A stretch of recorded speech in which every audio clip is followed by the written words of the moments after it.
Berikut ini adalah peragaan prosedur pengomposan yang dilakukan di sekitar lahan pertanian. Bapak dan Ibu sekalian, pada kesempatan ini saya akan mendemonstrasikan teknik atau prosedur pembuatan kompos yang bisa dilakukan di mana saja, kapan saja, selama bahan organiknya tersedia. Nah, pembuatan kompos ini sangat berguna untuk menghindari jangan ada sampai penumpukan sampah-sampah organik, khususnya sampah organik yang bernilai tinggi seperti jerami yang banyak kita jumpai dari hasil-hasil panen. Nah, limbah jerami ini bisa dikomposkan, dikombinasikan dengan beberapa bahan, seperti contohnya di sini adalah adalah dari rumput. Rumput yang ada di sekitar kita yang memang menjadi gulma yang bisa kita kombinasikan dengan jerami ini. Kemudian sebagai bahan berikutnya juga ada yang kita sebut dengan kompos. Kompos ini sangat bermanfaat dan kaya hara-hara mikro pada dasarnya yang bisa dijadikan sebagai bahan adonan untuk pembuatan kompos. Nah, semakin banyak variasi bahan, semakin bagus, semakin bermutu kompos yang dihasilkan. Bahan-bahan yang mau dikomposkan ini sebelum kita komposkan, pertama kali memang harus kita cacah. Gunanya pencacah itu adalah untuk mempercepat proses pengkomposan. Yang tadinya dia bahan-bahan itu besar-besar, kemudian kalau kita cacah, kita potong-potong, dia akan menjadi kecil-kecil seperti ini, sehingga dia bisa mikroba yang agen pengompos itu bisa masuk ke sela-sela dari bahan itu sendiri sehingga memproses proses pengomposan. Nah, kemudian bahan ini sendiri sebelum diatur untuk pengomposan perlu kita lembabkan supaya tidak kering. Karena ada beberapa bahan yang kalau pengompakan mikroba akan susah untuk merombak bahan tersebut. Kemudian apa mikroba pengomposnya? Mikroba pengompos sebetulnya ada di mana-mana. Namun ada beberapa yang sudah menjual di pasaran yang kita sebut sebagai dekomposer atau agen perombak bahan organik komersial. Contohnya seperti ini. Ini dijual di pasaran. Silakan menggunakan ini juga boleh. Tidak menggunakan ini juga boleh. Misalnya membuat sendiri. Petani bisa membuat sendiri yang kita sebut sebagai MOL atau mikroba perombak bahan organik. Yang disebut MOL itu adalah mikroorganisme lokal, artinya dibuat oleh petani sendiri bisa. Nah, sebetulnya beragam daerah mempunyai cara-cara sendiri membuat MOL. Oleh karena MOL ini bisa dibuat oleh petani sendiri dan teknik pembuatannya sangat sederhana. Yang akan kita sajikan nanti akan kita demokan juga cara pembuatan pada bagian lain. Namun yang penting di sini adalah bahan dan perombaknya sudah tersedia seperti ini. Nah, yang bagian terakhir jangan lupa bahwa pengomposan itu harus dilakukan minimal 1 meter kubik. 1 meter kubik kira-kira kalau diukur seperti ini adalah tingginya harus 1 meter, lebar 1 meter, panjang 1 meter. Karena apa? Kalau pengomposan itu tidak kurang dari 1 meter, tidak akan timbul panas. Panas itu sebetulnya adalah yang membedakan pengomposan dengan pembusukan. Selanjutnya kita akan memulai proses atau prosedur pengomposan itu sendiri. Pertama, kita buat semacam mal atau ukuran kira-kira 1 meter persegi di atas permukaan tanah sebagai rambu-rambu saja ukuran yang akan kita buat untuk pengomposan. Nah, yang pertama kita lakukan adalah kita menumpuk bahan organik yaitu jerami. Silakan, jeraminya kita tumpuk setinggi 20 cm untuk lapisan pertama. Nah, penumpukan ini bisa digabung dengan rumput atau bahan organik lain yang ada di sekitar kita. Contohnya itu bahan rumput itu juga bisa digabung di sini untuk sebagai bahan lain untuk pengomposan. Jadi ini tidak usah terlalu banyak, sebagian saja. Di sana, sebagian saja nanti digabung lagi untuk lapisan berikut. Jadi ini kira-kira 20 cm, sudah kita dapatkan 20 cm seperti ini. Kemudian kita basahi jerami ini agar tidak kering, karena mikroba biasanya bekerja untuk pengomposan itu Kisaran kalau kelembapannya sekitar 40-60% air harus ada.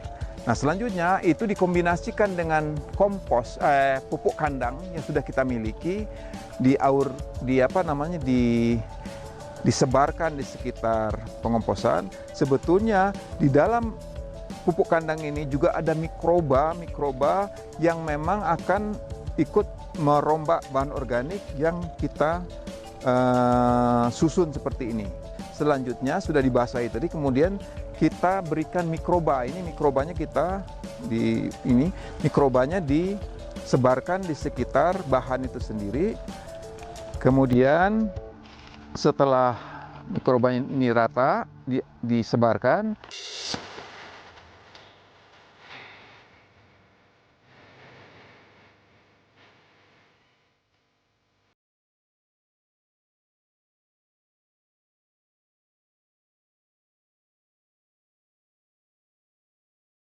kita siram sekali lagi, terakhir untuk meyakinkan kita bahwa bahan ini kelembapan cukup. Sekarang ditutup dengan terpal. Fungsi dari terpal ini, kegunaan dari terpal ini adalah pertama, agar bahan yang sudah kita komposkan itu tidak diguyur hujan. Sebab kalau perombakan bahan organik dalam kondisi yang sangat lembab, itu juga akan menghambat proses penghancuran bahan organik. Dan yang kedua adalah supaya tidak menghindari dari sinar matahari langsung. Karena mikroba juga kalau panas-panas tidak mau seperti makhluk hidup lainnya. Sehingga kalau kena sinar matahari langsung, ini juga terang. Makanya kita menggunakan plastik, bukan plastik transparan, pada prinsipnya plastik yang tidak tembus cahaya. Ini. Jadi ditutup seperti ini, kita biarkan selama lebih kurang 1 minggu. Nanti setelah 1 minggu, yang 1 meter kubik ini akan turun volumenya yang dari 1 meter kubik menjadi 0,5 meter kubik. Demikian kira-kira proses sampai kepada prosedur pengomposan tadi. Minggu lalu kita sudah mempraktekkan prosedur pengomposan bahan organik, yaitu jerami yang dikombinasikan dengan rumput dan juga kotoran sapi. Nah, setelah kita 1 minggu, yang tadinya volume ataupun banyaknya jerami yang dikompos setinggi ini, lebih kurang 1 meter kubik. Kemudian setelah 1 minggu terjadi pengomposan, dia akan susut menjadi 0,5 kubik. Artinya apa? Terjadi pengurangan volume. Nah, ciri dari pengomposan sempurna itu yang pertama adalah adanya penurunan dari permukaan, artinya pengomposan itu menjadi setengah. Yang kedua, adanya panas yang muncul karena kita membungkus bahan yang dikomposkan itu sehingga tidak ada panas yang keluar, yang terperangkap, yang justru panas itu sendiri ada mikroba yang disebut dengan termofilik yang bekerja untuk merombak bahan organik. Nah, dengan panas yang dihasilkan itu, pertama bahan-bahan gulma, bibit-bibit gulma juga mati, dan yang kedua patogen atau mikroba-mikroba yang jahat juga bisa mati. Nah, ini setelah 1 minggu kita akan melihat seperti apa kompos yang dihasilkan atau bahan organik yang setelah dikomposkan selama 1 minggu. Jadi kalau kita lihat seperti ini, jadi sudah berwarna hitam seperti ini, walaupun secara fisik masih kelihatan daun ataupun serat-serat jeraminya, tapi kalau kita pegang ini panas dan artinya sudah susut dari volume ini, dan ini mencirikan pertama warnanya gelap. Itu yang pertama. Setelah 1 minggu seperti ini. Nah, kemudian setelah ini kita buka kembali, kemudian kita boleh membalikkan, boleh tidak. Kita boleh membalikkan ininya untuk memberikan aerasi, boleh tidak. Nah, karena ini adalah jerami yang memang tidak mudah untuk dilakukan, jadi memerlukan proses paling tidak 1 atau 2 minggu lagi untuk menjadi kompos yang matang, yang siap bisa digunakan sebagai pupuk organik. Kira-kira demikian penjelasan tentang prosedur pengomposan sederhana. Kompos yang sudah jadi atau kompos matang akan ditandai dengan berwarna coklat kehitaman. Suhu mencapai 30 derajat Celcius dan tidak berbau. Ini artinya proses pengomposan berjalan dengan baik dan tidak terjadi proses pembusukan. Kompos matang ini bisa dicapai setelah 3 minggu masa pengomposan dan masa pengomposan dapat diteruskan sampai lebih dari 1 bulan. Kompos yang sudah matang dapat langsung digunakan untuk memupuk lahan pertanian agar kesehatan tanah terus terjaga. Ya, pakai pupuk organik itu karena cepat tumbuh, cepat subur. Hasilnya lebih bagus gitu. Pupuknya pakai organik nggak? Dari produktivitas buah, gitu kan, lebih berbobot buahnya. Begitu luar biasanya manfaat kompos dan cukup mudah ternyata untuk membuat kompos.